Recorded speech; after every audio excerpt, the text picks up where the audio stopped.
Hello guys, welcome back to Twin Lab Channel. Jadi kali ini sesuai requestan dari teman-teman, saya akan membahas tentang materi Python. Nah, teman-teman, sebelum kita masuk ke materi Python, sini aku pengen jelasin dulu nih, apa itu sebenarnya sih Python? Oke, jadi Python itu adalah sebuah bahasa pemrograman tingkat tinggi yang dibuat oleh seorang Guido van Rossum dan dirilis pada tahun 1991. Kenapa sih kita belajar Python gitu ya?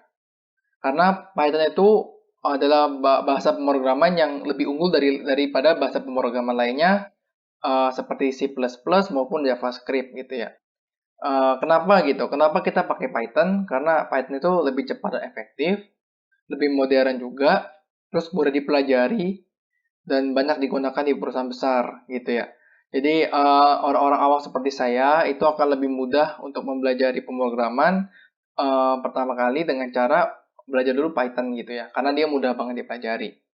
Oke, kemudian selanjutnya kita akan membahas tipe-tipe data pada Python, teman-teman. Oke, tipe-tipe data pada Python. Jadi tipe-tipe data pada Python secara umum itu ada 7 gitu ya. Ada number, string, bol itu juga bisa boolean gitu ya. Karakter, list, tuple, dan dictionary. Oke, jadi aku mau kasih tau dulu nih teman-teman. Di sini dari nomor 1 sampai 4 itu adalah tipe data yang primitif berdasar gitu ya. Adalah tipe data yang paling dasar. Oke, kita akan langsung mulai dari nomor 1 yaitu number. Number itu juga disebut angka ya teman-teman. Jadi angka gitu ya. Ini angka.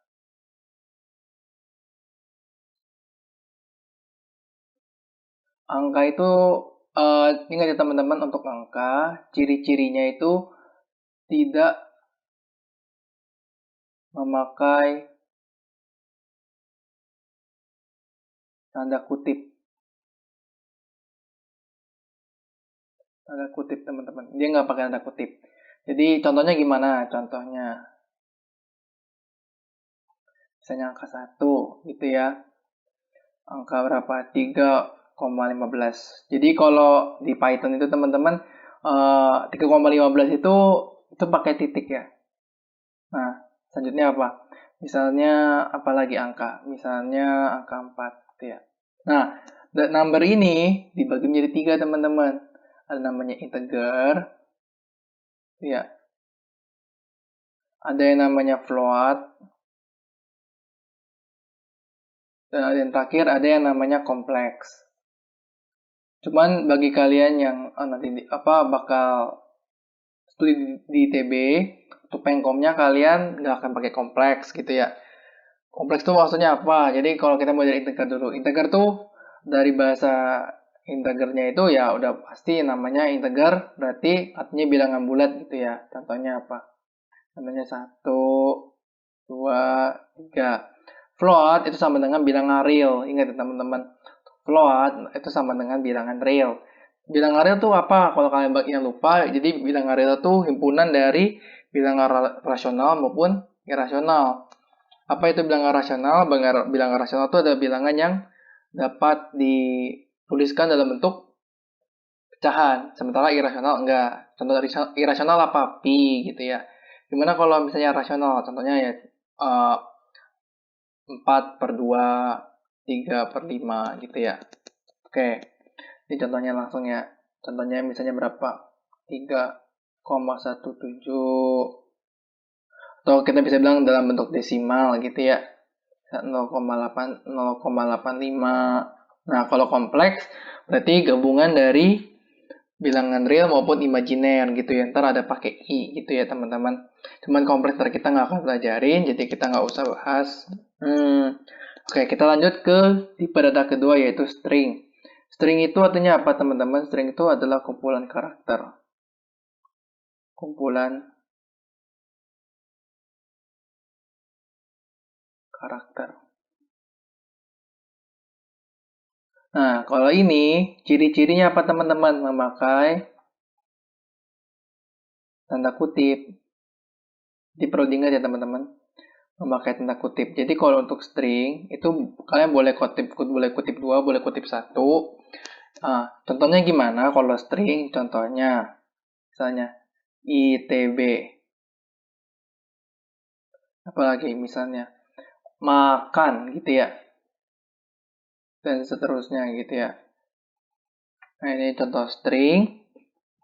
Kemudian boolean atau bool. Bool itu adalah tipe data yang hanya mengandung unsur apa? Mengandung unsur true and false gitu.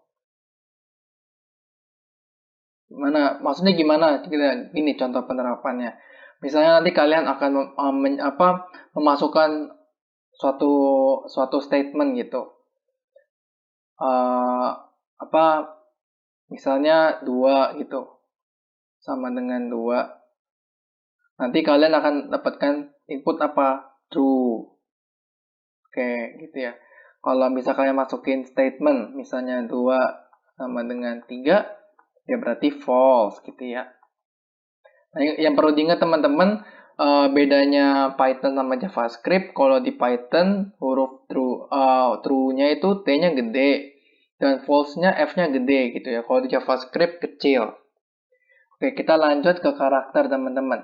Kalau karakter itu kalian bisa lihat keyboard laptop kalian. Nah, kayak misalnya key, tanda seru, add gitu ya. Terus tanda pagar, tanda persen gitu ya. Terus pangkat. Nah, itu semua adalah karakter gitu ya. Dan setiap karakter itu memiliki kode uniknya masing-masing. Jadi ini kan karakter gitu ya. Dan apa sih ciri-cirinya teman-teman? Ciri-cirinya jika kalian ingin mengaksesnya, kalian harus memakai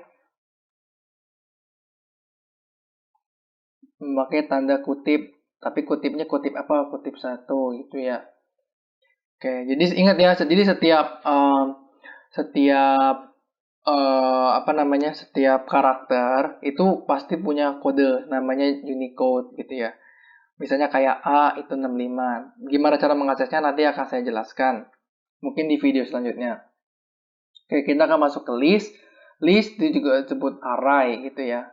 List disebut juga array atau kumpulan data ya. Jadi list itu kumpulan data. Maksudnya gimana kumpulan data? Kumpulan data dari misalnya number atau string. Oke, ciri-cirinya apa? Ciri-cirinya memakai kurung siku. Ini. Oke, contohnya gimana? Contohnya misalnya gini. Kumpulan atau list dari 1, 2, 3. Gitu ya. Atau juga bisa misalnya list dari string. Misalnya apa? ITB, Pengkom gitu ya. Terus kalau misalnya gabungan sama number atau sama string, boleh gak? Boleh. Itu juga disebut list ya. Misal 1, 2, ITB gitu ya. Ini boleh sama aja list gitu ya. Oke, selanjutnya ada tuple. Tuple juga adalah kumpulan data. Kumpulan data. Tapi bedanya apa? Dia bedanya apa? Dia pertama, bedanya memakai kurung ini. Kurung yang ini, teman-teman. Kalau ini kan pakai kurung siku. Kalau ini pakai kurung yang melengkung gitu. Nah, bedanya apa lagi? Tuple sama list. Nah, kalau tuple itu data tidak bisa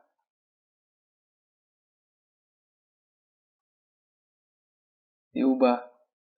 Maksudnya apa? Jadi nilai data itu nggak bisa diubah gitu ya teman-teman. Jadi kalau misalnya nih, kalau kita misalnya punya data angka 1, angka 2, angka 3. Nah, nanti untuk kedepannya kita bisa nih teman-teman, misalnya kita bilang, wah angka 2 salah nih, harusnya bukan di kumpulan data sini gitu ya. Misalnya harusnya 2 di kumpulan data sini gitu ya. Ntar angka 2 ini bisa kalian ubah, misalnya kalian harusnya angka berapa? Harusnya angka 4 gitu ya. Dan di sini kalian bisa ganti gitu ya jadi 4 gitu. Nah, kalau tuple itu udah nggak bisa diubah gitu. Jadi datanya, jadi kalau saya sarankan kalian lebih lebih menggunakan list gitu ya saat kalian melakukan programming. Karena kenapa? List itu bersifat lebih fleksibel dibanding tuple. Oke, kita saja dictionary. Dictionary ini artinya pasangan, teman-teman. Pasangan. Maksudnya gimana? Ini contohnya ya. Ini kita bilang pasangan. Nah, ciri-cirinya apa? Memakai kurung kurawa ya, kurung kurawa kayak gini. Nah, contohnya gimana? Contohnya gini. Misal, kita punya kumpulan data nama teman beserta dengan umurnya gitu ya. Misalnya seperti saya, Timothy gitu ya. Ini. Nah, kasih tik dua teman-teman. Timothy itu berapa umurnya misalnya. Sini aku tulis 19 gitu ya. Kasih koma, ini data pertama gitu ya. Data kedua misalnya kembaran saya namanya Marvel gitu ya. Nah, ini berapa? Misalnya 20 gitu ya. Dan seterusnya ya teman-teman gitu. Contohnya seperti itu. Nah, sekian dulu videonya untuk kali ini. Untuk selanjutnya mungkin saya akan memberikan kalian pembahasan atau penjelasan bagaimana cara melakukan coding. Karena ini ada materinya, mungkin selanjutnya saya akan menjelaskan bagaimana cara ngoding gitu ya teman-teman. Oke teman-teman, sekian dulu video dari kali ini. Jika kalian masih ada pertanyaan atau soal yang ingin dibahas di channel kami, tinggal kalian kirim soal kalian ke link yang ada di deskripsi. Kemudian jika kalian suka dengan video ini, like dan subscribe video ini karena channel kami akan membahas banyak-banyak soal maupun materi-materi seru lainnya. Oke, see you next video teman-teman. Bye-bye.